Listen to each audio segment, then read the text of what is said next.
Hi everyone, I'm here through the portal to share my life experience as a migrant, and here, very specific that I do say life experience because I had a very short-lived life in the sense that I died as a young boy in my recent life experience, my last reincarnation. To the extent where I had very few memories or remembrances. Even as a little kid, I had recollections of a time where I had a place I could call home. Where you have the daily routine of having decent food, having a place to sleep, having change of clothes for every day, having a stable family, having moments of play, moments of learning. I was still a very, very, very young boy, and my parents had just gotten into the process of teaching me how to speak, until my parents had to flee their home, their country, their roots, and so most of my memories as a child, from my childhood, actually comes from the experiences that I had with my parents, who were trying to find a place of refuge. Now, in terms of looking back, to also share with everyone here in how us beings coming through the portal, sharing our life reviews.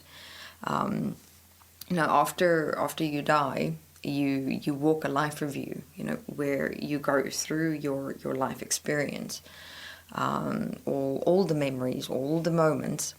But right now, I'm more sharing with you, how I lived and how I experienced myself, like during that time that we were trying to seek a place of safety, to continue being able to live and survive. That we could not find, my parents could not find that place of living and surviving in their own country, in their own home, in their own space. And even here, if we look at the word own, ownership, we don't own even the very ground we walk on. We have built a home on. There's so many things in your life, that can uproot you. So many people have varying experiences of migrating, if you will, where, let's have a look more in the elitist countries, where you lose your home, you lose your income, you lose your family, friends, things like that, and you essentially seek a place of refuge, even within your own home environment or living space. So, even as a child, there was also always that something that I felt inside myself that obviously as a child I couldn't articulate or vocabularize because I couldn't speak, but it was always there, that feeling or that experience of not being grounded, like really held, like really safe, like really as though, I don't know if many can relate to this experience, or even if you've ever tried it, where you just stand, with your feet kind of sunk into the earth or into the grass, and you just close your eyes and you just it feels like you can almost plant yourself right there in that spot. Like, yes, like this is where I belong. I mean, I have memories as a child of when I did that with the soil of the earth, you know, and that's where I felt like, you know, it was like a moment, a space where I really felt like the earth, just that moment was almost like I could sink in, you know, to the earth, into that moment. I was really grounded, rooted, felt safe, I felt nurtured, like I was in touch with a part of me. And so as a child, I really loved sinking my feet into the earth. You know, that would be the only moment where I felt that. But the moment when I was with my parents or in my family home, there was always tension. There was always like this uncertainty, this air of uncertainty. I would often see my mom crying, my father coming home as though he had the burden of the world on his shoulders. And I know that they tried to, you know, be there for me as much as they could. I could feel that, but I never felt safe. And then suddenly one night, in the middle of the night, I got grabbed by my parents, and there was fires, and they were running, and people were screaming, and we got into a truck, and I mean, off we went. I didn't know what was happening or what was going on. I could, to a certain extent, understand what they were saying or trying to convey to me in how my parents were holding me and how they were with me. You know, this is something many children are actually quite aware of in relation to how parents communicate through their body language. And in their words, you know, even though I couldn't understand their words, I could understand the sound of their words.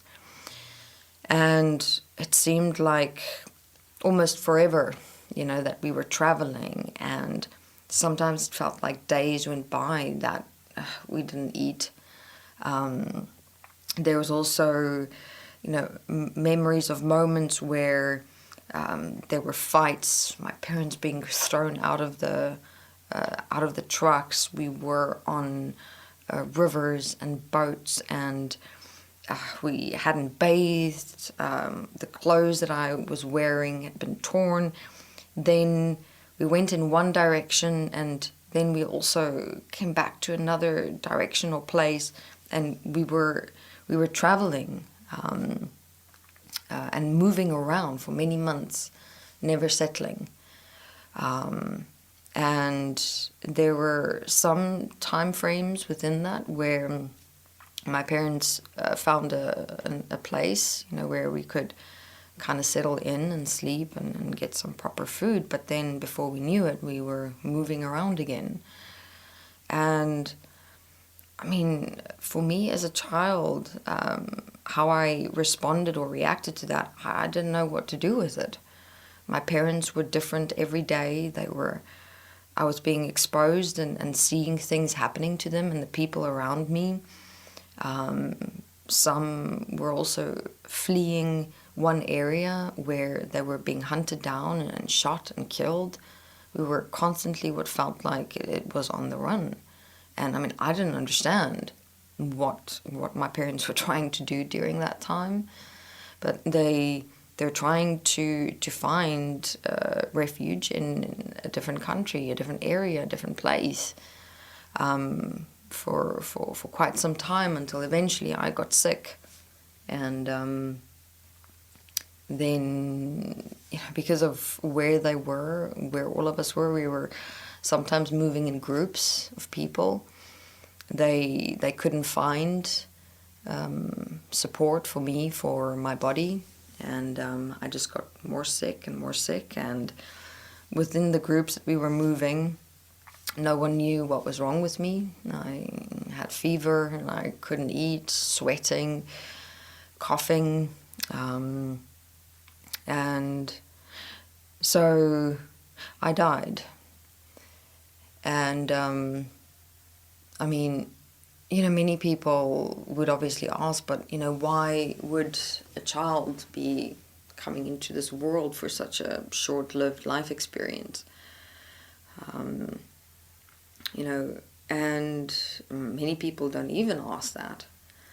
But, we're all on this earth. We're beings, in our bodies, living a life. We don't know what life we're going to be incarnating into. We don't know what life lies ahead for us, and many people, for example, can think or believe that when you die, it's done, or you go to some place or another that is different or better than what is here. But based on what all of us see and experience after death, especially in our life reviews and with your coming through the portal, you come back. And I can go into an extensive amount of detail in relation to what I as a child had gone through and experienced. Why it is that I got so sick was because I didn't know what to do with what was happening around me. It was so traumatic, so shocking, so emotional that I kind of went into this quiet space inside myself. And I was usually this abundant, extroverted, really joyful being, but I had no way of handling or dealing with my parents' experience of their lives, of doing everything and anything that they could to find a better life for us all. But yet the exact opposite happened. No country, no peoples, no government, no nothing, no one was there to help us, to support us.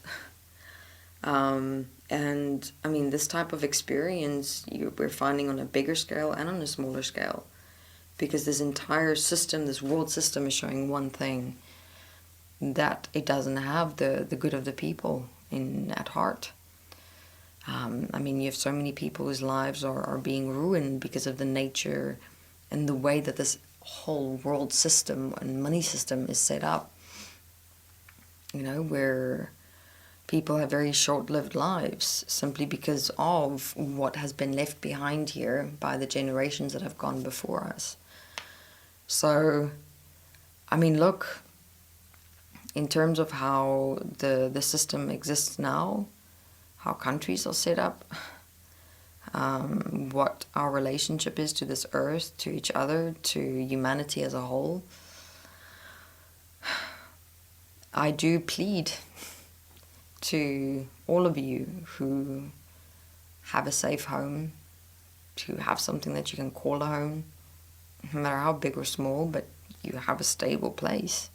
You've got a stable life, stable income, friends, family, relationships, to consider that there are a majority of people on this earth who do not have that the very life that you have now is because of the very system that is creating the very kind of life that I had to live, and my parents as well.